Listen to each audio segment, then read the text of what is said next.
రీసెంట్‌గా చిన్న చిన్న వాటిలకి ఫస్ట్రేట్ అయిపోతున్నాడు తమ్ముడు ఎందుకు? ఎందుకు తమ్ముడు నీకంత ఆవేశం? ఆ! ఏదున్నా సరే సోషల్ మీడియా ఉందని అందరిలాగా నువ్వు కూడా ట్విట్టర్‌లో ఎందుకు ట్వీట్‌లేసేయటం? ఒకటి గుర్తుపెట్టుకో తమ్ముడు, పెద్దవాళ్ళ దగ్గరికొచ్చినప్పుడు యాక్చువల్‌గా ఆళ్ళు నిజంగా బాలయ్య బాబు గారు మన దగ్గరికి రావటం నీ అదృష్టం. ఎందుకంటే అది ఆయన రాబట్టి యాక్చువల్‌గా నీ 'మోగ్లీ' సినిమా ఇంకా చాలామందికి తెలియనోళ్ళకి కూడా తెలిసింది. లేకపోతే మన సినిమాకి కొంతమంది వరకే తెలిసేది. అంటే దాంతో పాటు వస్తుంది అని.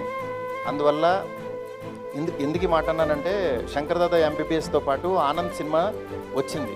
'ఆనంద్' సినిమా 'శంకర్ దాదా ఎంబీబీఎస్‌తో' పాటు వచ్చింది కాబట్టే చిరంజీవి గారిది వచ్చింది, దాంతో పాటు వచ్చింది కాబట్టి చాలామందికి తెలిసింది. ఆ సినిమా చూశారు. ఇవాళ ఒక శేఖర్ కమ్ల అని ఒక మంచి డైరెక్టర్‌ని మనం ఇదయ్యాం. అలాగే నువ్వు కూడా బాలయ్య బాబు గారి బ్లెస్సింగ్స్‌తో నువ్వు ఎదగాలని కోరుకుంటున్నాను నేను. ఎందుకంటే ఎప్పుడూ మనం నెగిటివ్‌గా ఉండొద్దు. ఎందుకంటే ఒక పని జరిగిందంటే మేబీ ఈ డేట్ నీకు 13 రావటం మంచిదేమో.